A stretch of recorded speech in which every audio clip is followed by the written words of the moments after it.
நேற்று தினம் பாசுரத்திலே சங்கமிருப்பார் போல் வந்து தலை பெய்தோம் என்னார்கள் கோபிமார்கள். நாங்கள் அனன்ய வித்திகளாக வந்தோம், வேறு கத்தியற்றவர்களாக வந்தோம் என்று சொன்னவாறே எம்பெருமானுக்கு திருவுள்ளம் மிகவும் புண்பட்டது. அதாவது நம்மாழ்வார் திருவாய்மொழியிலே முதல் பத்திலே 7ஆம் திருவாய்மொழியிலே ஒரு பாசுரம் அருளி செய்கின்றார். என்ன நிகழ்க்கிலும் என்னுடனல் நெஞ்சம் தன்னை அகழ்விக்கத்தானும் கில்லாயினி பின்னடும் பணத்தோள் மகிழ் வீடுடை முன்னயமரர் முழு முதலானே. என்ன நிகழ்க்கிலும் எம்பெருமான் ஒருவேளை என்னை ஆற்றினாலும் என்னுடைய நெஞ்சை அவனிடமிருந்து ஒரு நாளும் அவனால் அகற்ற முடியாது. அவனோ அகட்டித கடனா சமர்த்தன், எதையும் செய்யக்கூடியவன், சர்வசக்தன். அப்படி இருக்க செய்தே என் நெஞ்ச ஒரு நாளும் அவனிடமிருந்து அவனால் அகற்ற முடியாதுன்னு சொல்றீங்க. அது எப்படி சொல்றீர் அப்படின்னு கேட்டா, பின்னடும் பணத்தோள் மகிழ்வுடை, நான் நப்பின்ன பிராட்டிய புழகாரமாக கொண்டு அவனை பத்தினவன் ஆகினாலே அவனே நினைச்சாலும் கூட அவனால் என்னுடைய மனசை அவனிடமிருந்து பிரிக்க முடியாது. ஒரு கால் என்ன பிரியாத்தினாலும் கூட என்ன நிகழ்க்கிறோம் என்னோட நல் நெஞ்சம், அது நல்ல நல்லே என்ன அந்த நெஞ்சம் எப்படிப்பட்டதுன்னா அவன் என்ன விடக்கும் இந்த எம்பெருமானிடத்திலேயே ஈடுபட்டிருக்க முடியாது. அந்த நெஞ்சை ஒரு நாளும் அவனாலே அவனிடமிருந்து ஆற்ற முடியாது. ஏனென்னா நப்பின்ன பிராட்டியினுடைய பரிகரம் நான் என்று தெரிவிக்கிறார். அதுபோல இந்த நப்பின்ன பிராட்டியினுடைய சம்பந்தத்தை தான் நல்லோர்கள் எல்லாம் நமக்கு மிகவும் பெருமையாக சொல்ல நின்றார்கள். அப்படி இருக்க செய்தே நப்பின்ன பிராட்டியினுடைய பரிகரமான இவர்கள் நோவு விட பார்த்திருந்தோமே என்று கணனம்பெருமான் மிகவும் திருவுள்ளம் புண்பட்டு, நாம் ஆண்களிடத்திலே கூட இவ்வாறு நடந்து கொண்டதில்லையே, இவரிடத்திலே இப்படி நடந்து கொண்டு விட்டோமே நினைத்தான். அதாவது தண்டகாரண்யவாசிகளான ரிஷிகள் அவர்கள் சக்கரவர்த்தி திருமனை சந்திப்பதற்காக சரபங்கருடைய ஆசிரமத்திற்கு வந்தார்கள். சரபங்கருடைய ஆசிரமத்திற்கு வந்த பொழுது அவர்கள் தங்களுடைய சரீரங்களை எம்பெருமானிடத்திலே காட்டுகின்றார்கள். ஏஹி பஷ்ய ஷரீராணி முனீனாம் பாவிதாத்மனாம் என்ன அரக்கர்களாலே தங்களுக்கு ஏற்பட்ட நரிவுகளை எம்பெருமானிடத்திலே காட்டுறார். ஒரு வெட்டு, ஒவ்வொரு மகரிஷிக்கு ஒவ்வொரு அவயவங்கள்லாம் வெட்டப்பட்டிருக்கு. அப்படியாக அரக்கர்களாலே மிகவும் துன்பத்தை அடைந்திருக்கிறார்கள் அந்த ரிஷிகள்.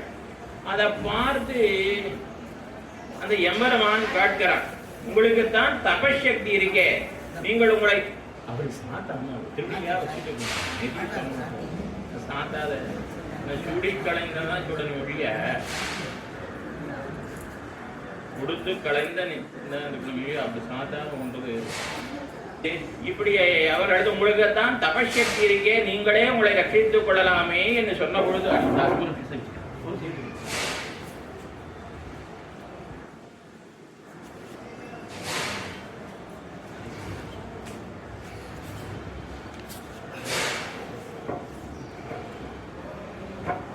அதற்கு அவர்கள் தெரிவித்தார்கள்,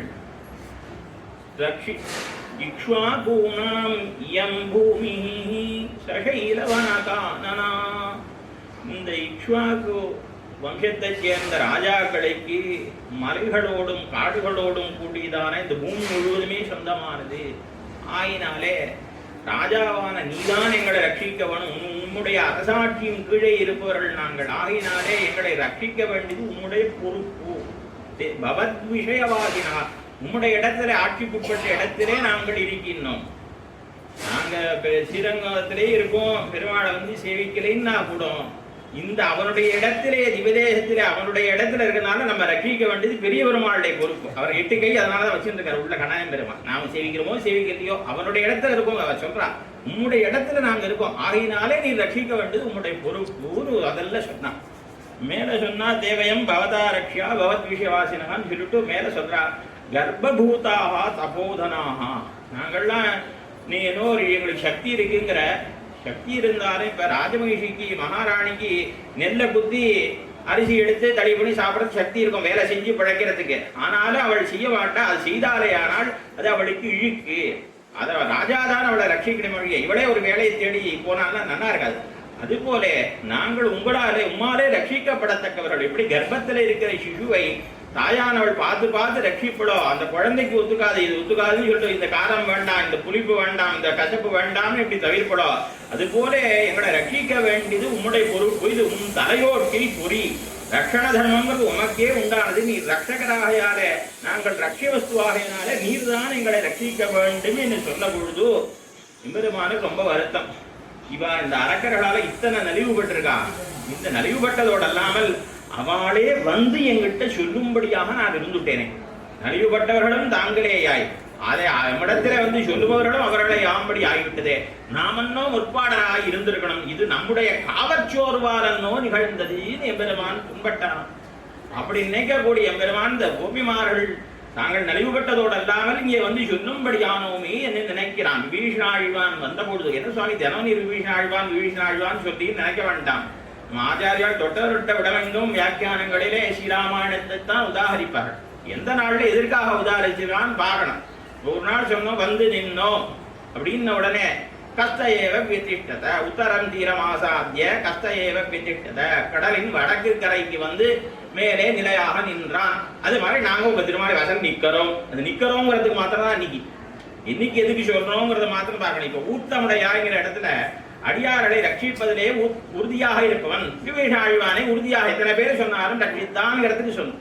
இங்க என்ன திருவுளம் பத்துகிறார்கள் ஆச்சாரியர்னா, விபீஷணன் வந்தான், வந்து சேர்ந்த விபீஷணனை பெருமான் ஏற்றுக்கொண்டான். இப்படி ஏற்றுக்கொள்வதோடு அவன் உள்ள வரும்பொழுது நினைக்கிறான், வஞ்சனச்சுவக்கு வென்கால் பாவையை பிரித்த பாவி வஞ்சனை கிடைய வெண்ணை. இவ்வளவு பெரிய பாபி, அவன் பிராட்டி பிரித்த பாபியான ராவணனுடைய தம்பியை பெருமாள் ஏத்துப்பறான். பயந்துட்டே இருந்தான். பெருமாள் ஏத்துட்ட உடனே அப்ப சொல்றார், அவனை கூப்பிட்ட வச்சசா சாந்தயித்வைனம் லோச்சனாபியாம் பிபன் இவ. அவனிடத்துல சொல்றார், அங்க லங்கையில உனக்கு பரிபவம் ஏற்பட்டதே, இந்த உன்னை அவமானப்படுத்தினாலே அதுக்கெல்லாம் நான் தான் காரணம். அதெல்லாம் என்னாலதான் ஏற்பட்டது. இங்கே இந்த காலதாமதம் ஏற்பட்டது என் முதலிகளாலே, அதுவும் என்னதான் ஏற்பட்டது என்று அவனுக்கு ஆறுதல் மொழி சொல்றான். வச்சசா சாந்தயித்வைனம் அப்படி லோச்சனாபியாம் பிபன் இவ. அப்படியே கண்ணாலேயே பருகுவார போலே அவனுக்கு வார்த்தை சொல்றான் எம்பெருமான் அவரிடத்துல. சொன்னான், இன்னும் காணும் அங்க இந்திரஜித்து ராவணன் தானே என்ன அவமதி பண்ணினா, நீர் என்ன பண்ணீர், எல்லாத்துக்கும் நீர் காரணங்கிறீ, நீர் எப்படி காரணம் ஆவின்னா. இல்லப்பா நான் என்ன பண்ணிருக்கணும், உன் இருப்பிடம் தேடி நாங்க வந்து உன்னை ஏத்துருக்கணும். நான் வந்து உன்னை ஏத்துக்காத இப்படி இருந்துட்டேன், அதுதான் நான் பண்ண தப்பு என்று தன்னிடத்திலே குறையாக அனுசந்தித்தானா. அது போல இந்த கண்ணன் பெருமா அப்படியெல்லாம் ஆண்கள் விஷயத்துல மகப்பட அப்படி இருந்த நாம் இந்த பெண்களுக்கு, அதுவும் சிறு பெண்கள் ஒரு நப்பின்ன பிராட்டி பரிகரமான இவர்கள் அகதின்னு சொல்ற அளவுக்கு அவர்களே நோவுபட்டவர்களாகவும் அவர்களே புறப்பட்டு இந்த பனியிலேயும் மழையிலேயும் காலையில குளிரிலேயும் எழுந்து ஒரு திருமாளியா போய் அத்தனை பேரையும் எழுப்பி இது கோயில் காப்பான உணர்த்தி ஐயரையும் ஆட்சியையும் உணர்த்தி எழுப்பி நம்பிமூத்த பிரானை நப்பின்ன பிராட்டியும் எழுப்பி நம்மையும் எழுப்ப முடியா. இவ்வளவு காலம் காலதாரம் செய்து நம்முடைய புத்தமன்னோ என்று இவன் திருவுள்ளம் புண்பட்டு, பெண்கால் உங்களுக்கு என்ன வேணும், ஆனா ஒன்னே ஒண்ணு, உங்களுக்கு என்ன வேண்டுமானாலும் செய்கிறேன். ஆனா என்னிடத்துல வந்து திரும்பவும் இந்த மாதிரி அகதின்னு ஒரு வார்த்தை சொல்லாதீங்க. நப்பின்ன பிராட்டி பரிகரமாக இருந்து வைத்து நீங்கள் எங்களுக்கு கதி இல்லாதவர்கள் என்று சொல்லாதீர்கள் எம்பெருமான் சொன்னார். இது எப்படி இருக்குன்னா, ஒரு சமயம் கிடாம்பி ஆச்சான் எம்பெருமானாருடைய சிஷியர்களிலே ஒருவரான கிடாம்பி ஆச்சான், அவர் திருமாலிருஞ்சோல மலைக்கு அழகர் கோயிலுக்கு விட கொண்டார். அவ்விடத்திலே இருக்கிற பொழுது இந்த எம்பெருமானை சேவிக்கிற பொழுது அவர் இந்த ஆளவந்தாருடைய ஸ்தோத்திரத்தில் இந்த ஸ்லோகத்தை பண்ணிப்பிக்கிறார். அபராத சஹஸ்ரபாஜனம் பதிதம் பீம பவார்ணவோதரே அகதிம் ஹரணாகதம் ஹரே அகதிம். எம்பெருமானே, எத்தனையோ பாவங்களை பண்ணியிருக்கேன், எத்தனையோ அபராதங்கள் ஆயிரக்கணக்கில் குற்றங்கள் பண்ணியிருக்கேன், நான் வேறு கதி இல்லாதவன் என்று சொல்லுகிற பொழுது நிறுத்தும் அழகர், நிறுத்தும் ராமானுஜனுடையாய் இருந்து வைத்து அகதியன்னு சொல்ல என் முன்னே சொல்லலாமோ, அகதின்னு சொல்லாம ராமானுஜ சம்பந்தத்தை பெற்று அவருக்கு நிச்சயப்படி கைங்கரியம் பண்ண எல்லாரும் சிஷியர்கள் 1000 பேர் 12,000 பேர் 1,00,000 பேர் சமாசனம் பண்ணிக்கிறான். அவர் நிச்சயப்படி இவர் தடை பண்ணத்தான் அவர் அமல் செய்வார். அப்படிப்பட்ட ஒரு கைங்கரியத்தையும் பெருமானாரோட சம்பந்தத்தை பெற்று வைத்து என்னிடத்துல வந்து அகதின்னு நீ சொல்லலாமா? சொல்லக்கூடாது. ராமானுஜர் கத்தியாக பத்தின நீ கதி இல்லைன்னு என் முன்னே சொல்லலாகாதுன்னு அழகர் சொன்னா போல இந்த கடனை பெருமான் அப்பின்ன பிராட்டிய கத்தியாக பத்தின நீங்கள் என்னிடத்துல வந்து அகதி என்று சொல்லலாகாது. நீங்க என்ன பண்ணுமானாலும் கோழுங்கோல் செய்கிறேன் என்று சொல்ல அவர்கள் என்ன சொல்றா? உன்னுடைய கிடையழகை செவித்து விட்டோம், உன்னுடைய நடகடையும் வீத்திருக்கும்படியான அழகையும் நாங்கள் செவிக்க வேணும். இதுக்கு முந்தைய அவதாரத்துல நீ பட்டாபிஷேகத்திலே முடிசூட்டிக் கொள்வதற்கு புறப்படுற பொழுது மலையிலிருந்து புறப்பட்ட சிம்மம் மாறி புறப்பட்டதாக வால்மீகி சொல்றார். பர்வதாதிப நிஷ்கிரம்யா சிம்மோ கிரிபுவாஷயா, மலையிலிருந்து புறப்பட்ட சிங்கம் போல நீ புறப்பட்டாயாம். அதுபோல சிங்கம் போல நீ நடக்கணும், சிம்மம் போல நடந்து சிம்மாசனத்திலே ஏறி விடணும். உம்முடைய நடகழகையும் நாங்கள் வைத்திருக்கும் அழகையும் நாங்கள் சேவிக்க போடும் என்று பிரார்த்திக்கிறார்கள். இந்த பாசுரத்திலே நேத்தைய பாசுரத்திலே என்ன பிரார்த்தித்தார்கள்னா, தொண்டரோகருளி சோதிவாகை திறந்தும் தாமரை கண்களாகல் நோக்காய், தாமரை கண்களாகல் நோக்காய் என்ன அவருடைய கட்டாட்சத்தை பிரார்த்தித்தார்கள். இன்னும் இதெல்லாம் அதே இதெல்லாம் நம்மாழ்வாரே அப்படியே அடியொத்தி ஆண்டாளுடைய பாசுரங்கள், நேத்திய பாசுரம், இன்னைய பாசுரம். ஏன்னா இது பண்டநாடாலேங்கிற திருவாய்மொழியில புளிங்குடி எம்பெருமான் சயனித்த எம்பெருமான் அவனிடத்துல நேற்று என்ன சொன்ன முதல்ல ஆழ்வார் என்ன சினிமா அனுசந்தானம் பண்ணார்? முதல் இரண்டாவது பாகத்துல உன் தாமரை கண்களால் நோக்காய் அப்படின்னு சொன்னார். மேல அடுத்த அப்புறம் தெரிவிக்கிறார், மூ உலகும் தொழா இருந்தருடாய் இம்மட உலகர் காண நீ எங்க இருந்திடாய் எங்கள் கண் முகப்பே. சயனத்துல இருக்க எம்பெருமான கட்டாட்சம் பண்ணினார. அப்புறம் நீ வீத்திருக்க வேணும் என்ன கேட்கிறார். அது போல நேற்று தினம் ஆட்சியார் அதே பண்டனாராய திருவாய்மொழி அடியத்தினா போல எம்பெருமான கட்டாட்சிக்க வேணும்னா இன்னைய தினம் இது வீத்திருக்க மழை சேவிக்க வேண்டும் என்ன ஐயரான அம்மாழிவாரை அடியத்தி அருளி செய்யும்படியான பாசுரங்கள் இந்த பாசுரங்கள். பாசுரத்தை பார்ப்போம். ஹரிமலை முழங்கில் மண்ணி கிடந்துறங்கும் சீரிய சிங்கம் அறிவுத்து தீ விழித்து வேரி மயிர் பொங்க வெப்பாடும் பேர்ந்துதறி மூறி நிமிர்ந்து முழங்கி புறப்பட்டு போதருமா போரே நீ உவைப்பூ வண்ணா உங்கோயில் நின்றன போந்தருளி கோப்புடைய சீரிய சிங்காசனத்திருந்து யாம் அந்த காரியமாராய்ந்தருளேரோது எப்பாவாய் யாம் அந்த காரியமாராய்ந்தருள். மாரிமலை முழங்கில் மன்னிக் குடந்துறங்கும் சீரிய சிங்கம் அறிவித்து தீ விழித்து. அதாவது மழைக்காலத்திலே மலை குகையிலே தன்னோட பேடையோடு சேர்ந்து கிடக்கும்படியான சிம்மமானது விழித்து கொண்டு எழுந்து வருவது போலே கண்ணா நீ வரவேணும் என்பதானது முன்பாதியினால தெரியறது பாசுரத்தில். இதெல்லாம் மாறி என்று தொடங்குகிறார்கள். மாறின்னா மழைன்னு அர்த்தம். நம்ம நேற்று கூட பார்த்தோம். நேற்றுக்கும் தான் அருள் மாறி என்று திருமங்கை ஆழ்வாருக்கு திருநாமம் இந்த பாதம். அருள்மழையை பொழியக்கூடியவர். மாறின்னா மழை.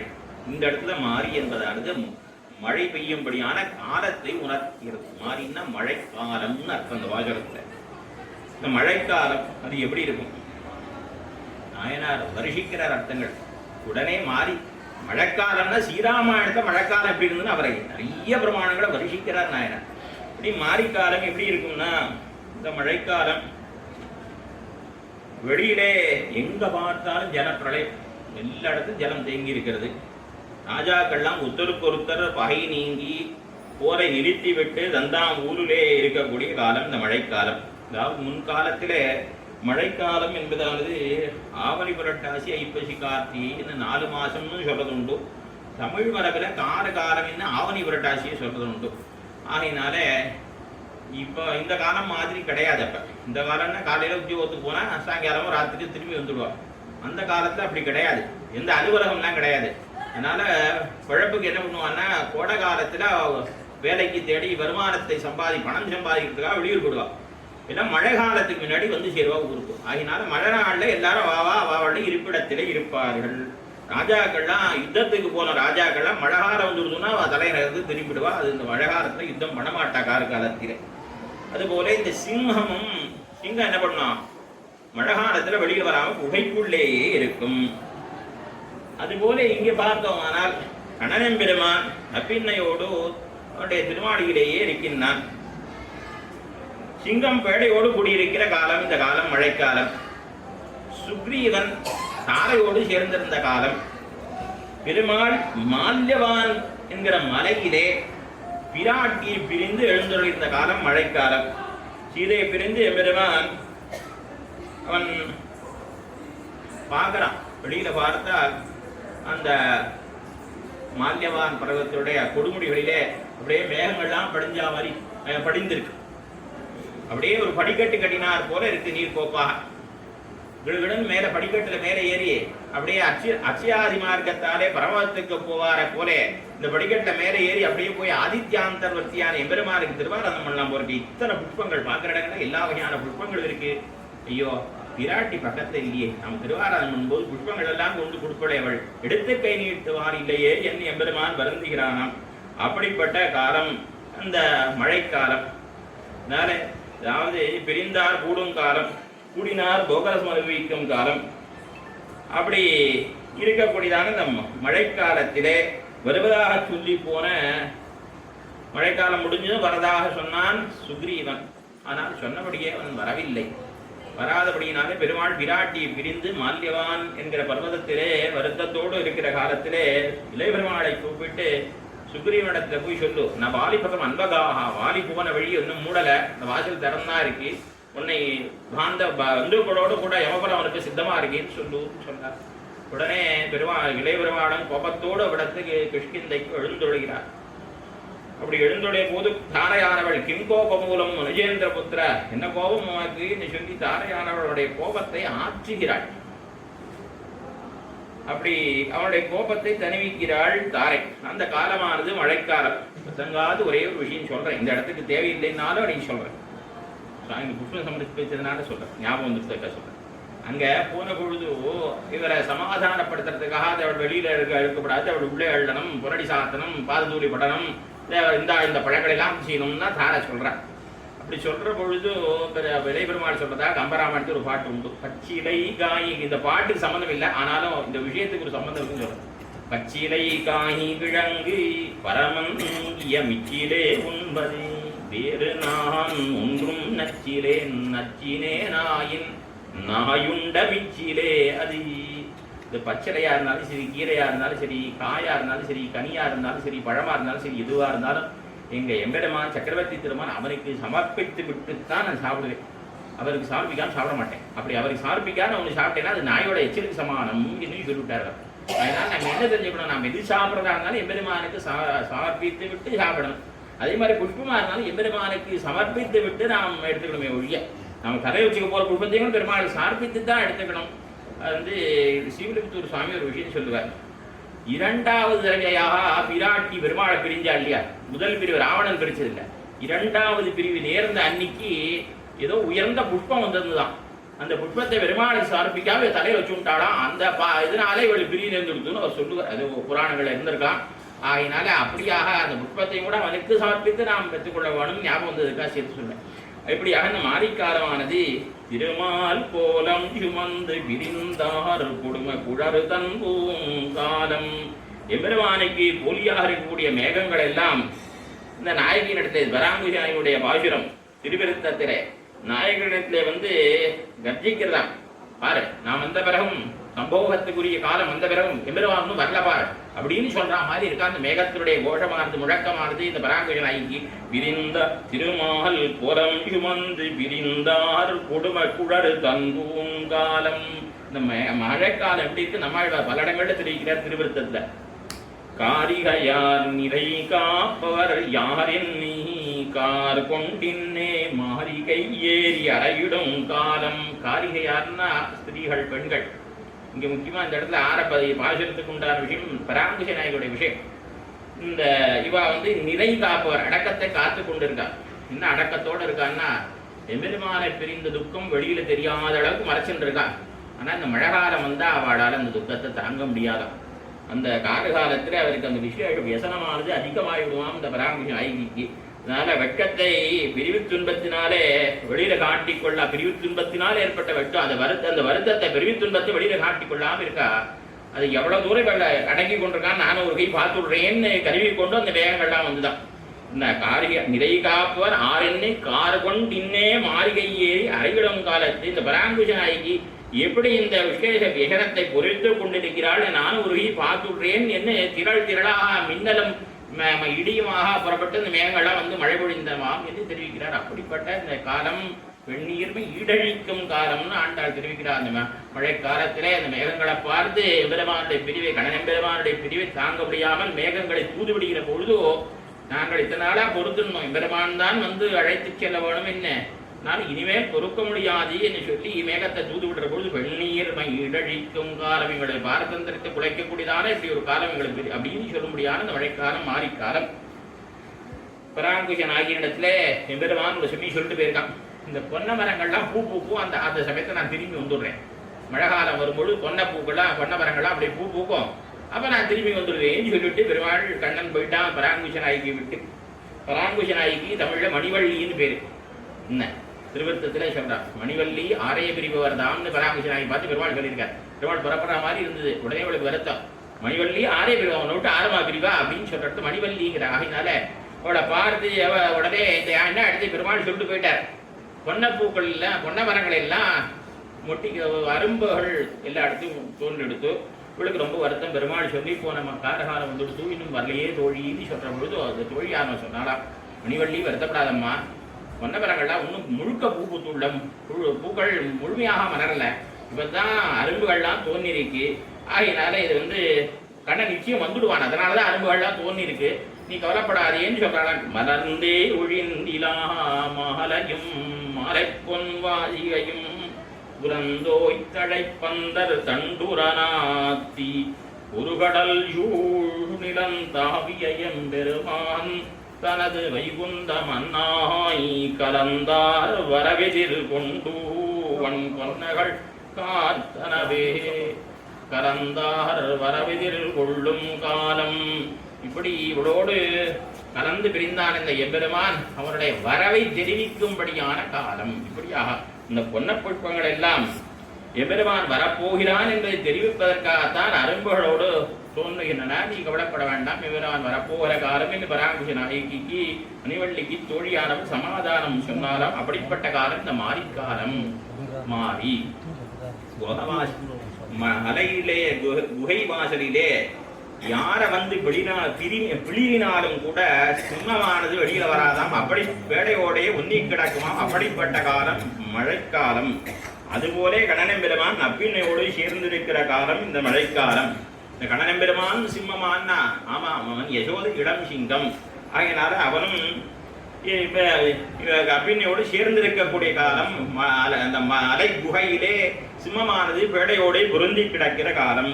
கோபிமார்கள் இத்தனை நாளாக கண்ணனோடு சேரக்கூடாது என்று சொன்னவர்களான இடையர்கள் இப்பொழுது அவன் கண்ணனோடு சேருவதற்கு இசைந்திருக்கக்கூடிய காலம் இந்த மாரிக்காலம். இந்த மாரிக்காலத்திலே மாரி மலை முழைஞ்சில், மலை முழைஞ்சில்னா மலை குகையில், இந்த மலைக்கு ஆபரணம் போலே கிடக்கின்றவாம் இந்த சிம்மம். அதுபோல இந்த எம்பெருமானம் கூட நப்பின்ன பொங்கமேல் நிலாதுங்கஸ்தனகிரி தட்டி சுத்தம் என்ன நப்பின்னைக்கு தனாபரணம் போலே இருக்கிறானாம் இந்த கண்ணனெம்பெருமான். மலை முழங்கில் மண்ணி கிடந்துன்னா பொருந்தி இருந்து, இந்த மலையிலே இந்த சிம்மமானது எப்படி பொருந்தி இருக்கான, ஒரு பாறையோ மலையிலே கிடக்கக்கூடிய பாறையோ என்று சொல்லலாம்படியாக அந்த சிம்மமானது மலையிலே இருக்கிறது. அதுபோல இந்த எம்பெருமானும் பிராட்டியோடு இந்த அப்பின்னையோடு ஏகவஸ்து எனலாம்படி இந்த சிம்மம் இருக்கு. அதே போல இவனும் இருக்கிறான் வைத்து கிடந்த மரதமானபா என்று ஏகவஸ்துவோ என்று தோற்றும்படியாக எம்பெருமானும் பின்னையோடு இருக்கிறான். அந்த சிம்மமும் பேடையோடு இருக்கின்றது. மாதி மலை முழங்கில் மன்னி கிடந்துறங்கும். அங்க இந்த சிம்மமானது பேடையோடு ஸ்பரிஷ சுகத்தாலே உறங்கி கிடக்கிறது.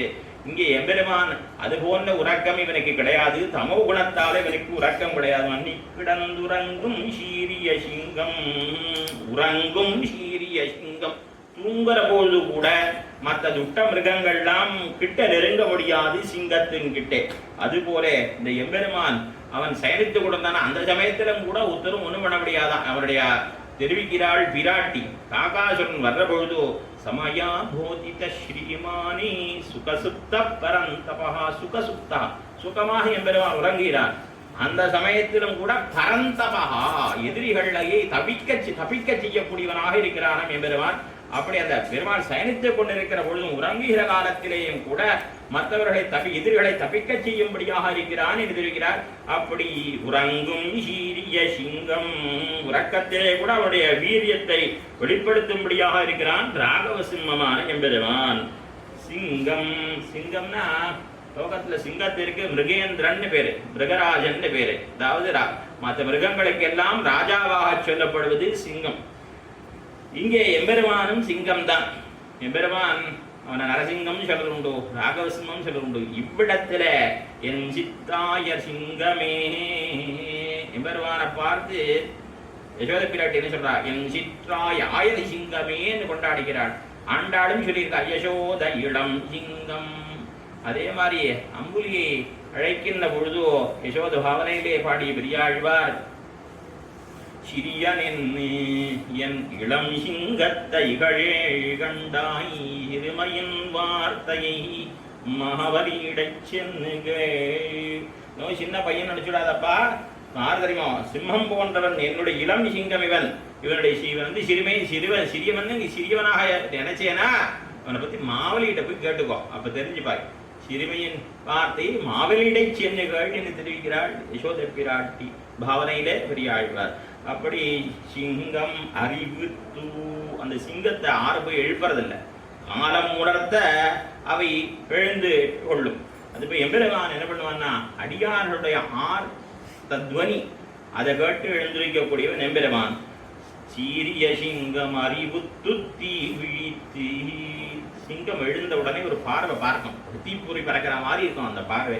அந்த பார்வை பார்த்தானா அந்த பக்கத்துல அதனுடைய பேடையோ குட்டிகளோ கூட நிற்க முடியாது. அதுபோல எம்பெருமானுக்கு கோபம் வந்துவிட்டதானால் யாருமே பக்கத்துல நிற்க முடியாது. ஏன் சுவாமி உண்டா அப்படி அப்படின்னா, பூங்கோதையாள் விருவா பொன்பெயரோன் மார்விடந்தா, அந்த இரண்யனை பதம் பண்ணின பொழுதோ பிராட்டி கூட பக்கத்துல நெருங்க முடியலையாம். பூங்கோதையால் வெறுவ அவ கூட பயப்படும்படியாக இருந்ததாம் அந்த நரசிம்ம பெருமான். அப்படி இருந்தானா, அப்படி சிங்கமானது அப்படி இருந்தான் இனி ஆழ்வார்கள் தெரிவிக்கிறார். அதே மாதிரியாக எரிந்த பைங்கன் இலங்கு பெய்வாங்கி தொடிதி எவ்வூரு வெண்ணி இரிந்து வானோர் கலங்கி ஓடா. நரசிங்க பெருமான் அப்படி இரண்யவதம் பண்ணின காலத்துல மதம் ஆயிடுத்து, இந்த தேவரெல்லாம் பார்த்து பயந்து ஓடுறா. இரிந்து வானோர் கலங்கி ஓட அந்த நரசிம்மத்துக்கிட்டே நெருங்க முடியலையாம். ஆறு போய் சமாதானப்படுத்த முடிந்த கோபத்தை ஆற்ற முடிஞ்சா பிரகலாத ஆழ்வான் தான் போய் அவனுடைய கோபத்தை தணிவிக்க முடிந்த வழியா. இந்த மற்ற பேரெல்லாம் பயந்து ஓடும்படியாக இருந்தது. அது போல சிங்கம் விழித்த உடனே அப்படி பார்க்கிற பார்வையில குட்டிகள் கூட பக்கத்தில் நிற்க முடியாது. அது போல எம்பெருமானுக்கு கோபம் வந்துவிட்டதே ஆனால் மற்ற பேரெல்லாம் அவங்க கிட்ட தேவர்கள் கூட நெருங்க முடியாது. சரி, இந்த சிங்கத்தை போல தீ விழிக்கணும். எம்பெருமான் சிங்கத்தை போல எழுந்திருந்து நடக்க வேணும். சிங்கம் அறிவித்து தீ விழித்துன்னு இருக்க விழி பார்க்கிற மாதிரி எம்பெருமான் கோபத்தோடு பார்க்க வேண்டும். இது என்ன பிரார்த்தனை? எம்பெருமான் கோபப்படணும்னு பிரார்த்திப்பாடா அப்படின்னா, கொண்ட சீற்றம் ஒன்று உண்டுளதறிந்தே அடியனேனும் அந்த அடியின அடைந்தேன். எம்பெருமானுக்கு சீற்றம் சினம் என்று ஒரு குணம் உண்டு. அது தெரிஞ்சுதான் நான் திரும்பி பத்திரிக்கைன்னு தெரிஞ்சாள். அப்படின்னா என்ன, அடியார்களுக்காக அவர்களுடைய விரோதிகள் பக்கல் காட்டக்கூடிய சீற்றமும் நமக்கு உத்தேசம். இவர்களுக்கு எம்பெருமான் இது செய்தாலும் உத்தேசம். இங்கிதம் நிமிஷம் சதாபகம் ரம்யம் அத்புதம் அதி பிரியங்கரம் என்ன அது இது உது என்னலாவனவல்ல என்னை ஒன்று செய்ய நெய்விக்கும் என்ன அவன் சீற்றம் கொண்டாலும் அந்த சீற்றமும் இவர்களுக்கு உத்தேசமாயினாலே அப்படி சிங்கமானது தீவிழி விழிக்கா போலே எம்பெருமான் விழிக்க வேணும் என பிரார்த்திக்கிறார். சிங்கம் அறிவித்து தீ விழித்தி, அந்த எம்பெருமான் அவன் 3 சிங்கமாக பெரியோர்கள் தெரிவிப்பார். நரசிம்மம் என்னும், ராகவசிம்மம் என்னும், யாதவசிம்மம் என்னும். அது சிங்கம் அறிவித்து தீ விழித்து, அந்த எம்பெருமானுக்கு கோபம் உண்டாயிற்று இரண்யன் மீது. நரசிம்ம பெருமானுக்கு எதனால் உண்டாயிற்று கேட்கிறார் பெய்ய ஆழ்வார். வரத்தால் வலி நினைந்து மாதவனின் பாதம்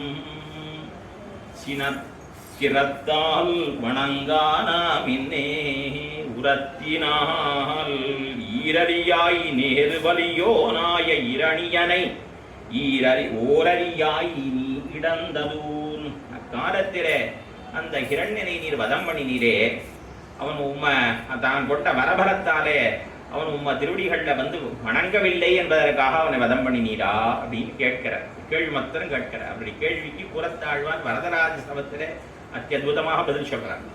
திருமாள் அவனிடத்துல எத்தனையோ அபச்சாரங்களை பண்ணினான் ஹிரண்யன். அஜஸ்ரம் அபராதம் அஜஸ்ர அபராத சகசிரம் அஜஸ்ரம், அதாவது ஆயிரக்கணக்கான அபராதங்களை எம்பெருமான் திறத்து செய்தான் ஹிரண்யன். அபராத சகசிரம், அது எத்தனை தடவை பண்ண? அஜஸ்ரம், அடிக்கடி தொடர்ந்து விடாமல் பண்ணிட்டே இருக்கான். எத்தனையோ அபச்சாரம், பகவத அபச்சாரம். அத்தனை பண்ணின போது எம்பெருமான் பொறுத்து கொண்டுதான் இருந்தான். தன்னிடத்திலே அபச்சாரப்பட்டால் அவன் பொறுத்து கொண்டுதான் இருப்பன். அதாவது எம்பெருமான் செய்த ஆனத்துள்கள் எல்லாம் பாகவதாபச்சாரம் பொறாமையாலே என்பராம் நஞ்சியர். எம்பெருமான் அவன் செய்த ஆனத்துள்கள், அதாவது இரண்யவதம் ராவணவதம் இதெல்லாம் எதற்காக அப்படின்னா, அவன் பிரகலாத ஆழ்வான் மகரிஷிகள் முதலானவர்களிடத்திலே அவர்கள் அபச்சாரப்பட்ட பொழுதுதான் எம்பெருமான் கோபத்தடைந்து அவதாரம் பண்ணி அவர்களை நிரசித்தான் என் நஞ்சியர் தெரிவிப்பறான்.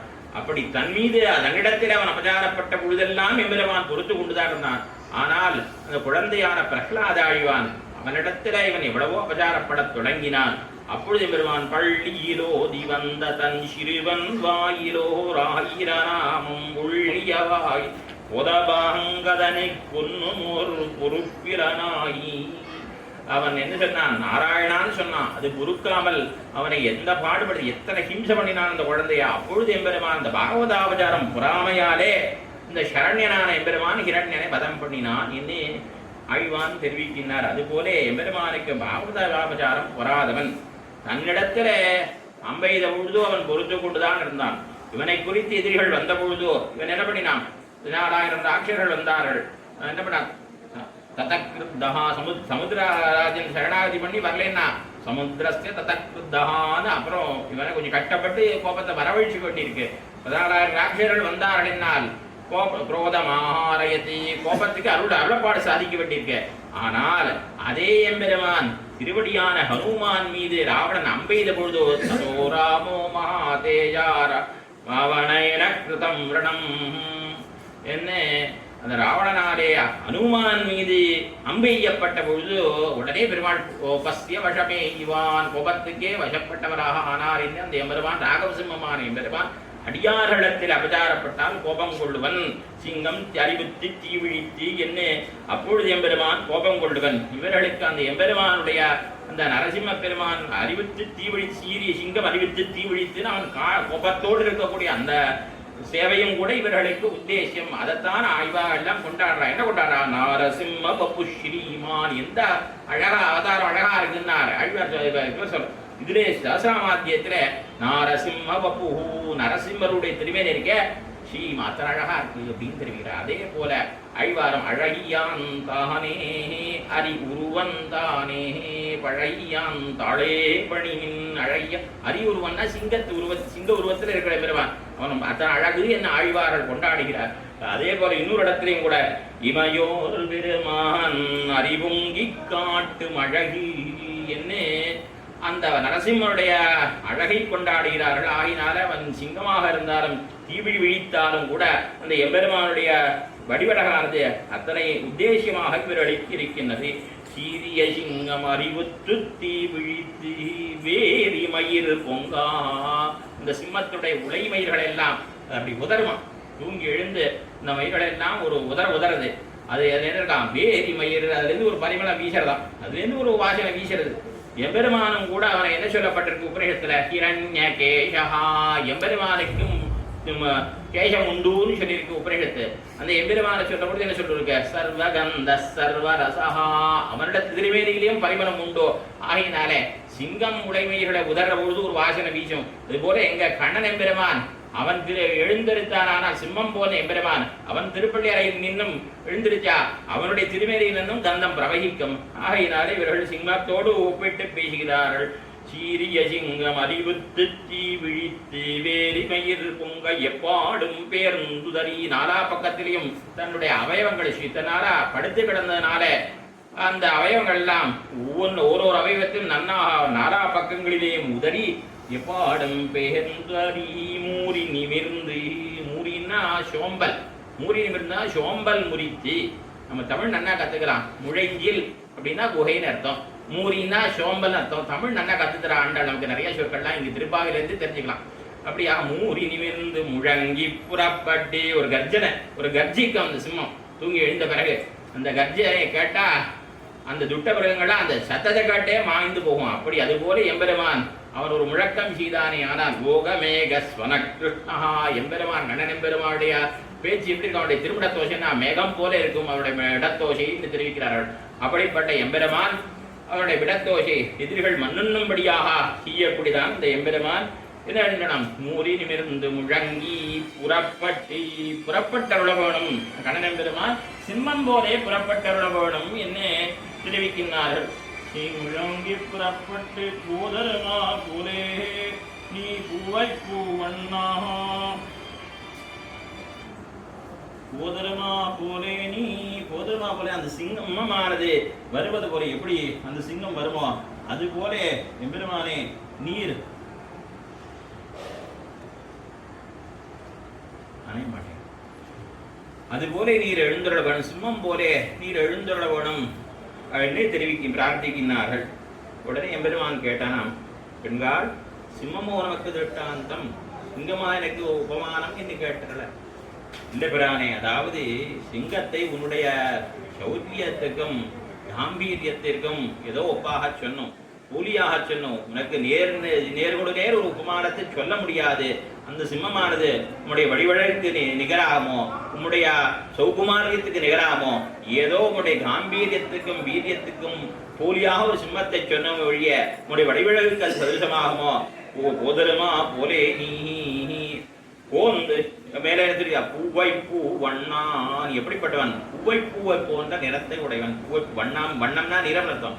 அதனால பூவை பூ போன்ற நிறத்தை உடையவனே என்று தெரிவிக்கிறார்கள். இந்த பூவை பூவை பற்றி அத்தசி புஷ்ப சங்காஷம் ஹாரனு புரஷோபிதம், என்ன அத்தசி புஷ்பத்தை போன்றவன் இவனுடைய திருநிறமானது என்ன தெரிவிக்கிறார்? காயமலர் நிறமாக கருமுகில் போல் உருவா. காயமலர் நிறவான்னு சொல்லியிருக்காள். இந்த கயாம்பூ போல என்ன நிறத்தை உடையவன் கண்ணன் பெருமான் என்னை பெரியவர்கள் கொண்டாடி இருக்கிறார்களா, அதைத்தான் பூவை பூவண்ணா என்று தெரிவிக்கிறார்கள். எம்பெருமானுடைய உருவத்திற்கு போலியாக பலவத்தையும் சொல்லுகிறார். எம்பெருமான் உருவம் எப்படி இருக்குன்னா அதை சொல்ல முடியல. இதை போல இருக்கு, அதை போல இருக்கு, அதை போல இருக்குன்னு பல பதார்த்தங்களை உதாரணமாக காட்டுகின்றார் நம்மாழ்வார் ஒரு இடத்துல. கொண்டல் தான் மகள் வரை தான் மாகடல் தான் பூர் இருள் தான். கொண்டல்னா மேகம், கொண்டல் தான் மால்வரை தான் மேக பர்வத்தம். மால்வரைனா பெரிய மலை, மால்வரைதான் மாகடல் தான் பெரிய கடல், நிறத்தோடு இருக்கக்கூடியதான கருநீளமாக இருக்க தோத்தக்கூடிய கடல். மாகடல் தான் கூரிருள் தான், இருள் போட்டே இருக்கு, அஞ்சனம் போது திருவேணி. கூரிருள் தான் வண்டரா பூவதான், பூவைன்னா பூவை பூவை போல, அந்த பூவை பூ போல இருக்கான் பெருமான். வண்டரா பூவதான் மத்துத்தான் கண்ட நாள் காண்டோறும் நெஞ்சோடும் கண்ணனார் பேருருவென் எம்மை பிரித்து. கண்ணனார் பேருரு, அந்த எம்பெருமானுடைய உருவு எப்படி இருக்குன்னா கொண்டலை போல இருக்கு, கடலை போல இருக்கு, மேகம் போல இருக்கு, மலை போல இருக்கு, அது பூவை பூ போல இருக்கு என்று நம்மாழ்வார் தெரிவித்திருக்கிறார். அது மாத்திரம் இல்லாமல் நம்முடைய ஆண்டாள் நாச்சியாரே, நாச்சியார் திருவடி பார்க்கிற பொழுது பைம்பொழில் வாழ் குயில்காள் மயில்காள் ஒன் கருவிளகாள் வம்பக்களங் களங்கணிகாள் வண்ண பூவ நறுமலர்கள். கண்ணனுடைய திருநிறத்திற்கு உருவத்திற்கு ஒப்பு சொல்ற பொழுது என்ன சொன்னா? குயில்களை சொன்னா. குயில்கள்லாம் கண்ணன் பெருமானுடைய திருநிறத்தை உடையவை. மயில்களை சொன்னா. அப்புறம் என்ன சொன்னா? கனிகளை சொன்னா. கருவிளைப்பூ சொன்னா. கடைசியில காயாம்பூ, திரும்பி இந்த பூவைப்பூவை போல திருநிறத்தை உடையவன் என்று சொல்கிறாள் அல்லவா? அந்த பூவைப்பூ போன்ற நிறத்தை உடையவன். பூவைப்பூ வண்ணா உன் கோயில் நின்னிங்கனே போந்தருளி, உன் கோயில் நின்னி, உன் கோயில் நின்னி. இந்த பாசுரத்தை சொல்ற கீழே ஒரு இடத்திலே நந்தகோபாலுடைய கோயில் காப்பானேன்னு 16வது பாசுரத்தை சொல்றார். இந்த நந்தகோபாலுடைய கோயிலா கண்ணன் எம்பெருமானுடைய கோயிலா? இந்த கோயில் இந்த திருமொத்தமாக ஆருக்கு சொந்தமானது. நந்தகோபாலுடைய கோயில் சொல்லணுமா, உன் கண்ணன் கோயில்னு சொல்லணுமா என்னால் இதற்கு பதில் பெரியாழ்வார் திருமொழி முதல் பாசுரம் வண்ணமாடங்கள். அந்த பாசுர வியாக்கியானத்தை மணவாள மாமனில் சாதிச்சிருக்கார். வண்ணமாடங்கள் திருக்கோட்டியூர் கண்ணன் கேசவன் நம்பி பிறந்தினில் என்னை சுன்னம் இதிரிதிர் தூவிட கண்ணன் முத்தம் கண்ணன் முற்றம். இது கண்ணனுடைய முத்தமா நந்தகோபாலுடைய முற்றமா என்று விசாரித்து அவர் சொல்றார். இந்த குழந்தை பிறந்த மாத்திரத்துல கிரக நிர்வாகன் பிள்ளையன்னு நந்தகோபாலன் முடிவு பண்ணினான். இந்த திருவாளிக்கு இனிமே எஜமானர் யாருன்னா நான் இல்லை, இந்த குழந்தை தான் என்ன நந்தகோபாலன் முடிவு பண்ணிட்டானா. ஆகையினாலே நாம் இதை நந்தகோபாலன் கோயில்னு சொல்லலாம், கண்ணனுடைய கோயில்னு சொல்லலாம். இந்த சில ஊர்களில் 2 பேருக்கும் சமப்பிராதானியம் இருக்கும். நம்ம ஊர்ல பிரமேய பிரதானமான திவ்யதேசம். இங்கே நம்பெருமாளுக்கு தான் பெரிய பெருமாள் நம்பெருமாளுக்கு தான் பெருமாளுக்கு தான் பிராதானியம். இந்த ஊரில் ஆழ்வார் திருநெல்வேலிக்கு போனீங்கன்னா அந்த ஊர் கோயில் என்ன எழுதியிருக்கா, ஆதிநாதர் ஆழ்வார் தேவஸ்தானம். அங்க வந்து 2 பேருக்கும் சமப்பிராதானியம். 2 பேரும் சேர்ந்து புறப்படுவா. உபயப்பிரதானமான உரகோயிலே எத்தேரும் என்னும் பரேஷத்துவம் புலியும். எந்தெந்த எம்பெருமானிடத்திலே என்ன குணம் விளங்கும் என்று தெரிவிக்கிற பொழுது, ஆழ்வார் திருமணி பற்றி தெரிவிக்கிற பொழுது ஆச்சாரிய இதயத்திலே உபயப்பிரதானமான உரை கோயில். உபயப்பிரதானம்னா 2 பேருக்கும் பிராதானியம் உடையதான ஆழ்வார் திருநெல்வேலியிலே எம்பெருமானுக்கு பரேஷத்துவங்கிற குணமானது பிரகாசிக்கும் என்று தெரிவிக்கிறார். ஆகினால ஆழ்வார் திருநெல்வேலி 2 பேருக்கும் பிராதானியம். அதே போல ஸ்ரீபெரும்புதூரை பார்த்தீங்கன்னா ஆதிகேய பெருமாள் ஸ்ரீபாஷ்யக்கார தேவஸ்தானம். பிரணவத்தில் அகாரம் அகாரம் 2 பேருக்கும் ஜீவாத்மா பரமாத்மா 2 பேருக்கு இடம் உண்டு. அதுபோல இந்த திருவாளிகையில நந்தகோபாலுடைய கோயில் என்னும் சொல்லலாம், கண்ணனுடைய கோயிலும் சொல்லலாம். ஆகினால உன் கோயில் இங்கனே போந்தருளி பரம பத்தி சொல்ற பொழுது அந்த வானவர் நாடுன்னு சொல்றா. தத் விஷ்ணோ பரமம் பதம் எம்பெருமானுடைய மேலான இடம்னு சொல்றா. வானவர் நாடுன்னு நித்தியசூரியனுடைய இடமாகவும் சொல்றா. அதுபோல இந்த இடத்துல நந்தகோபாலுடைய கோயிலும் சொல்லலாம், கண்ணனுடைய கோயிலும் சொல்லலாம் என்று தெரியறது. இப்படியாக உன் கோயில் நின்கனே போந்தருளி, உன்னுடைய சன்னிதியிலிருந்து திருப்பள்ளி அறையிலிருந்து புறப்பட்டருள போகணும். உம்முடைய நடையழகை நாங்கள் சேவிக்க வேண்டும். நடையழகு எப்படிப்பட்ட அழகுன்னா, கானகம் படி உலாவி உலாவி கருஞ்சிறு கண்குழலூதின போது மேனகையோடு திலோத்தமயரம்பை உப்பசியரவர் வெள்ளி மயங்கி வானகம் படியில் வாய் திறப்பின்னி ஆடல் பாடலவ மாறினர் தாமே. ரொம்ப அழகில் சிறந்த அச்சரசுகள்லாம் கண்ணன் பெருமான் நடக்கிறத பார்த்தார்கள். புல்லாங்கள் ஊதி கொண்டு நடக்கிறத பார்த்தா இனிமே நாங்கள் ஆடமாட்டோம் பாடமாட்டோம், நாங்கள் ஆடுறது கூட அவன் நடையழகுக்கு ஈடாகாது என்ன. அப்படிப்பட்ட நடையழகு நடை சக்கரவர்த்தி பிடிக்கலாம்படியாக இவன் தான் நடையழகிலே சக்கரவர்த்தி, இவனை போல நடக்கிறவா இல்லைன்னு சொல்லலாம்படியா. அப்படி அழகாக நடக்கக்கூடியவன் கண்ணன் பெருமான். அப்படியாக நீ நடந்து எழுந்துடன் நடையழகை நாங்கள் சேவிக்க வேண்டும் என்ன பிரார்த்திக்கிறார்கள். எம்பெருமான் போந்தருளி 4 வகையான நடை அழகிய பெருமானுக்கு சொல்லப்படுகின்றது. கஜசிம்ம கதி வீரோ ஷார்தூல பிருஷபோபமோ கஜசிம்ம கதி வீரோ, அவன் ஆன போலே நடப்பனாம். உண்டா சுவாமினா வாரணம் பையனின் நூறுவது போல, அம்மாவி சொல்றா யசோதை சொல்றா, வாரணம் பையனின் நூறுவது போல ஆன போலே நடக்கக்கூடியவன். குலசேகர பெருமானும் திருத்தா அந்த பாசுரத்தை சொல்றார், கைம்மாவின் நடையன் மென்னடை. கண்ணனுடைய நடை எப்படி பண்ணா கைம்மான ஆனை போல நடப்போன்னு சொல்றா. அப்படிப்பட்ட கண்ணன் பெருமானுடைய நடை கால போல அடப்பனாம் சிறுக்கு தோற்ற, ஆன போல அடப்பனாம் மதிப்பு தோத்த, சிம்மம் போல அடப்பனாம் பராபிபவன சாமர்த்தியம் தோத்த, எதிர்களை வில்லும்படியான திரள் தோத்தும்படியா சிம்மம் போல அடப்பனாம். அப்படி புறப்பட போது சிம்மம் மாதிரி புறப்படுவனாம். அதுபோல வியாகிரம் போல புலிய போல அடப்பனாம் சிவிக்கு தோத்த. இப்படியாக இப்படி நடக்கக்கூடிய அந்த கண்ணன் பெருமானே உம்முடைய நடையழகை நாங்கள் சேவிக்க வேண்டும்.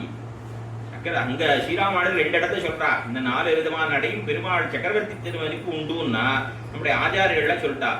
இவையெல்லாம் இந்த சக்கரவர்த்தி திருமதி எங்கே கற்றுக்கொண்டான் என்னால், இவையெல்லாம் நமக்கு நம்பெருமாள் நடையழகிலே காணலாம். இதெல்லாம் பெருமாள் எங்கே கத்துட்டார்னா, அயோத்தியில இந்த பெருமாள் இருந்த பொழுது அவருடைய நடையழகை பார்த்து பெருமாள் சக்கரவர்த்தி திருமணம் நடக்க கத்துட்டான். நம்பெருமாளுடைய நடையழகை பார்த்து ராமன் சக்கர நடக்க கத்துட்டான்னு சொல்றான். அப்படியாக நடக்கக்கூடியவன் நம்முடைய கண்ணன் பெருமான்.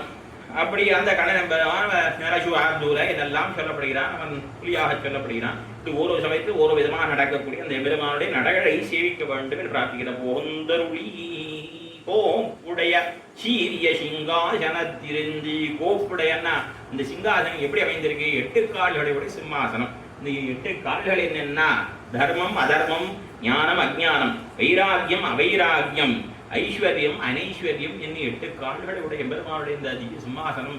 இந்த சிம்மாசனம் சிவி சிங்காசனம், அவருடைய பெருமைக்கு சேர்ந்த சிம்மாசனம். அந்த சிம்மாசனத்துக்கு என்ன பெருமைன்னா, அந்த பொய்நம்பியான கணனும் கூட அந்த சிம்மாசனத்தை ஏறியோடு ஒரு வார்த்தை சொன்னான்னா அவனாலும் கூட பொய் சொல்ல முடியாது. நம்பெருமாள் சேரபாண்டியனே ஏறியருடைய ஒரு வார்த்தை சொன்னார் என்னால் அது எப்படி தப்பாதோ அதுபோல தப்பாத வார்த்தையாக இருக்கும். அந்த சிம்மாசனத்தை ஏறி எதை சொன்னாலும் சரி அது சத்தியமான வசனமாகத்தான் ஆகும். ஆகையினாலே நீ ஏதோ படிக்கரையில் வார்த்தை ஆகாது. நீர் புறப்பட்டருடைய நடையழக காட்டி அங்கே திவ்ய சிம்மாசனத்திலே ஏறியருடைய அங்கிருந்து எங்களுடைய குறைகளை எல்லாம் விசாரித்து யாம் மந்தகாரி ஆராய்ந்து வார்த்தை சொல்ல வேண்டும் என்ன அவருடைய நடையழகையும் அவருடைய வீத்திருக்கும் அழகையும் சேவிக்கப்படும் என்று ஆசைப்படுகிறார்கள். எப்படி ஆழ்வார் நின்னவாறும் இருந்தவாறும் கிடந்தவாறும் நினப்பரியனா உன்னரா உருவாய் அருவாயனின் மாயங்கள் என்னே. இந்த எம்பெருமானுடைய கிளையழகு நடையழகு இருந்தழகு எல்லாவற்றையும் சேவிக்க வேண்டும் நம்மாழ்வார் விரும்பினாரோ அதுபோலே அவருடைய அழகை சேவிக்க வேண்டும் என்று நாய்ச்சியார் இவ்விடத்திலே ஆசைப்படுகின்றாள். எம்பெருமானுடைய இந்த 3-4 விதமான அழகுகள் அது ஒரு இடத்தையும் எப்படி இருந்தது அப்படின்னு பார்ப்போமானால் அவட்டபியசதிஷ்டந்தம் ததர்ஷதனுரூர்ஜிதம். மாரிபதம் பண்ணிட பிறகு பெருமாள் அப்படி வில்லை பிடித்து கொண்டு நின்றாராம்.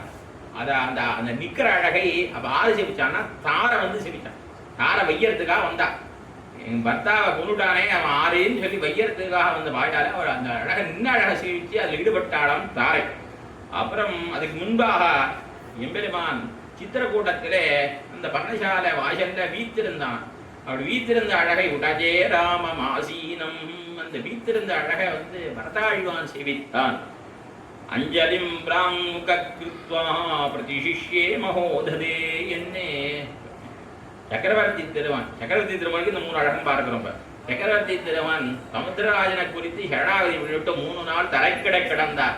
அப்பொழுது அவர் சேனித்து கிடந்து எப்படி இருந்தார்? ஒரு கடல் மற்றொரு கடலோட ஸ்பர்தித்து கிடக்குமா போலே கருணை என்னும் கடல் கருங்கடலை நோக்கி கிடந்ததேங்கிறார். கருணை என்னும் கடல் யாரு? கருணை கடல் ராகவன். ஆரக்கடல் பார்த்திருந்தான். கருங்கடல் உப்பு கடலை பார்த்து சேனித்துக் கொண்டிருந்தானாம். அப்படி அந்த இடத்துல அவனுடைய சயனக்கோலத்தை செவிக்க முடிந்தது. அதுபோல நாங்கள் எம்பெருமானுடைய நடையழகு வீத்திருந்த அழகு இவற்றையெல்லாம் சேவிக்க வேணும். கண்ணன் எம்பெருமான் கோவர்தனோத்தாரணம் பண்ணின காலத்திலே அந்த கோவர்தனவரை தூக்கி நின்ற காலத்திலே அவருடைய நின்ன அழகை சேவிக்க முடிஞ்சது. அதே போது எம்பெருமான் திருக்குறக கோத்து அந்த கோபிமார்களோடு ஒரு ஆசக்கிரீடை ஆடினானே அதற்கு முன்பாக அவர்களோடு வீத்திருந்தான். அப்ப அந்த வீத்திருக்கு அழகை சேவிக்க முடிந்தது. அதுபோல கோபிமார்களோடு அவருடைய மடிகளிலே இந்த ராசக்கிரீடை ஆனவாறு அவருடைய மடியில சாய்ந்து கிடந்தானே அப்பொழுது அவருடைய கிடையழகானது சேவிக்கும்படி ஆயிற்று. இப்படிப்பட்ட அந்த அழகெல்லாம் சேவிக்க வேணும் என்ன இவர்களுக்கெல்லாம் திருவுள்ள ஆழ்வாருக்கும் திருவுள்ள நிற்பது ஓர் வெற்பக திருப்பதும் கிடப்பதும். எம்பெருமான் எங்க நிற்கிறான்? எங்க சயனித்துக்குள்ள இருக்கிறான்? எங்க வீத்திருக்கான்னா ஆழ்வார் தெரிவித்தார். நிற்பதும் ஒரு வெற்பகத்தி. வெற்புனா மலை, மலையில நிற்கிறான். எங்க? திருவேங்கட மலையில. நிற்பதும் ஒரு வெற்பகத் இருப்பதும் விண். இருப்பதும் என்ன? பரமத்தை வீத்திருக்கிறார். பரமத்தை வீத்திருக்கானா நம்ம பரமநாசனை போய் பார்த்தா அப்படி இருப்பாரோ அப்படித்தான் எழுந்தோடி இருப்பார். வைகுந்த விண்ணகரத்தில் எப்படி எழுந்தோடி இருப்பாரோ எம்பெருமான் அது ஒரே எழுந்தோடி இருப்பார். இருப்பதும் கிடப்பதும் நற்பெரும் திரை கடலுள். திருப்பார்களிலே எம்பெருமான் சயனித்துக் கொண்டிருப்பார். நமக்கு புரியணுமானால் திருப்பார்களை நான் போக முடியாது. இது வியூகவான் வியூகத்துக்கு தான் இது. அதனால என்ன பண்ணலாம்? பரமத்தில் எத்திருக்கிற எம்பெருமான் அங்கிருந்து புறப்பட்டு இது அமரநாத் வீரன் நெட்டாம்பாசுரத்தில் இருக்குது வியாக்கியானத்தில். பரமத்திலே இருக்கக்கூடிய எம்பெருமான் அங்கிருந்து புறப்பட்டு திருவேங்கட மலையில நின்னான். அங்க திருவேங்கட மலையிலிருந்து இந்த அப்படியே வடக்கு வாசலால உள்ளே புகுந்து சேனித்து கொண்டு விட்டான் பெரிய பெருமாளாக சொல்றார். ஆகையினாலே சேன கோலத்தை பெரிய பெருமாள் சேவிக்கலாம், நின்ன கோலத்தை திருவேங்கட மலையாண்டு சேவிச்சுக்கலாம், வீட்டிற்கு வழக்கை பரமநாதனத்தை சேவிக்கலாம். சரி, இதெல்லாம் தொண்ட நாட்டிலே உண்டா அப்படின்னு கேட்டா நின்னதெந்த யூரகத்திருந்ததெந்த பாடகத்தன்னு வெக்கனை கிடந்ததும் எண்ணிலாத முன்னெலாம் நின்னதெந்த யூரகத்தி ஊரகத்திலே பெறுவான் உலகத்தை பெறுவான் நின்று திருக்கோலத்தை சேவை சாதிக்கிறான். இருந்ததெந்த பாடகத்தி பாடகத்திலே பாண்டவதூதனாக எழுந்துள்ளான். இருந்ததெந்த பாடகத்தன்னு வெக்கனை கிடந்ததும் திருவைக்காவிலே பெருமான் சொன்னவண்ணம் செய்து பெருமாளாக சயனித்து கிடக்கிறான். இப்படியாக தொண்டமண்டலத்திலே சேவிக்கிறான். தொண்டமண்டலத்தில் இல்லை, நாங்கள திருவள்ளுவர் இருக்கோம், அழிவார்த்தனை பிராந்தியத்தை சேர்ந்தவராங்க. நாங்கள் சேவிக்கிறோமேன்னா திருப்புலிங்குடி கிடந்து பலகுணமங்கையிலிருந்து வைகுந்தத்துள் நின்னி சிவைக்குண்டத்தை பெருமான் நிற்கிறான். அங்க திருப்புலிங்குடியில் சயனித்துக் கொண்டிருக்கிறான். வரகுணமங்கையிலே வீத்திருக்கிறான். இப்படியாக 3 கோலங்களை அங்கேயும் சேவிக்கிறான். பெரிய கோயில்ல நம்முடைய ஸ்ரீரங்கத்தில் இந்த 3 வேணும். 3 பெரிய பெருமாள் சயனித்துக் கொண்டிருக்கிறார். நம்பெருமாள் நின்ற கோலசெல்வதாக்கிறார். வீத்திருக்க வழக்கு நம்பெருமாளுக்கு உண்டான்னா பெரியவிராட்டியா வீட்டுதான் சொல்லப்படாது, பெருமாளுக்கே சொல்லணுங்க. அப்படி சொல்லமானால் நாச்சியார் திருக்கோலத்தன்னைக்கு நாம் பெருமாள் வீத்திருந்த கோலத்தை செவி சாதிக்கிறார். ஆகையினாலே பெருமாளுக்கு 3 உண்டு. இங்கேயும் என்ன இப்படி எல்லாம் இந்த பெருமானுடைய அந்த நட அழகு கிடையழகு வீத்திருந்த அழகு இதெல்லாம் சேவிக்கப்படும் ஆசை. இது முன்பாக நேற்று கிடையழகு சேவித்தா இன்னைக்கு மற்ற 2 ஆசைப்படுறார். இவையெல்லாம் தொட்டிலே எம்பெருமானார் என்ன சொல்லுவார், குழந்தை கண்ணன் அவன் தொட்டில் சங்கிலியை பிடிச்சி நிற்பான். நிற்க முடியாது, பொத்து உட்காந்துருவான். அதுவும் முடியாது, அப்படியே சேரிச்சு விடுவான். இந்த 3ஐயும் தொட்டிலே என்ன எம்பெருமானார் தெரிவிக்கிறான். இப்படியாக எம்பெருமானுடைய இந்த நிலைகளை எல்லாம் சேவிக்க வேண்டும் ஆசைப்பட்டு விடத்திலே போந்தருளி என்ன பிரார்த்திக்கிறார்கள். நீ நடகடை காட்டியோட போகணும் என்று பிரார்த்திக்கிறார்கள். போந்தரடியாம் வந்த காரியமாராய்ந்தருள், நாங்க வந்திருக்கக்கூடியதான காரணத்தை ஆராய்ந்து அருள் புரிய வேணும் என்று பிரார்த்திக்கிறார்கள். சொல்ற பொழுது சரி வந்த காரியம் என்னன்னு சொன்னாடானா இங்க சொல்லல. ஏன்னா அது மேல 29வது பாசுரத்திலான சொல்லப்படா சித்தஞ்சிறுகாலை தான். ஏன்னா வந்த உடனே சொல்லப்படாது, கொஞ்சம் கால அவகாசங்கள்லாம் பார்த்து தான், நேரம் காலம்லாம் பார்த்து தான் சொல்லணும். ஏன்னா பரதாழ்வானைக்கு நன்மதானே தீமையாய்த்து, பரதாழ்வானுடைய சரணாகதியில எவ்விதமான குத்தமும் சொல்ல முடியாது. அவன் என்ன பண்ணான், எல்லாரையும் அழைத்து கொண்டு வந்தான். ஏவிஷ்ட சச்சிவை சார்த்தம் சிரசாயா விதோமயா, தலையார யாசித்து கேட்கிறான். ஆனாலும் பெருமாள் அவருடைய விருப்பத்தை அபேட்சிதத்தை நிறைவேற்றவில்லை. பரதாழ்வானுடைய கோரிக்கை நாட்டுக்கு திரும்பி ராஜ்ய பரிபாலனம் எழுந்துள்ள வேணும், ராஜ்ய பரிபாலனம் பண்ண வேணும் என்பது.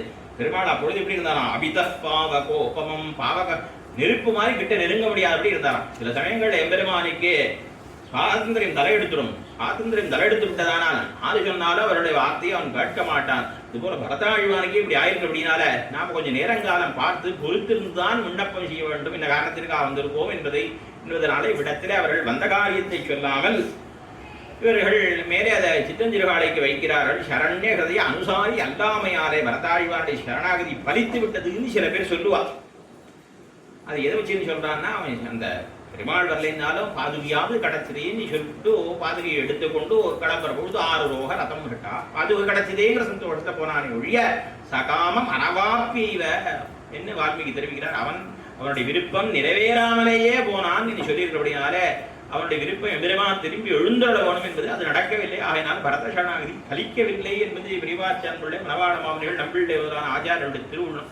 அந்த ரீதியிலே ஆகையினாலே நேரம் காலம் பார்த்துதான் சொல்லணும், உடனே சொல்லக்கூடாது. திவ்யசிம்மாசனத்தில் எழுந்துள்ளவனும் ஆகையால் பொறுத்து சொல்லுவோம். என்ன இடத்திலே வந்த காரியமாராய்ந்தருள் என்ன பிரார்த்திக்கிறார்கள், வண்ணமாக நடையழக பிரார்த்திக்கிறார்கள். இந்த பாசுரத்திலே மாறிமலை முழங்கில் மணி கிடந்துறங்கும் சீரிய சிங்கமதிமுத்துத்தி விழித்தே வேரிமயில் பொங்க வெப்பாடும் பெயர்ந்துதறி மூறி நிமிர்ந்து முழங்கி புறப்பட்டு போதருமா புலே நீ புவைப்பூ ஒண்ணா கோயில் நின்கனே போந்தருள். இந்த கடைசியா சொல்றது எல்லாருமே சொல்றதுன்னு ஒரு வழக்கம். எங்கேயுமே எல்லாருமே சொல்லலாம், கடைசியா சொல்ல எல்லாரும் சொல்லணும்னு ஒரு வழக்கம்.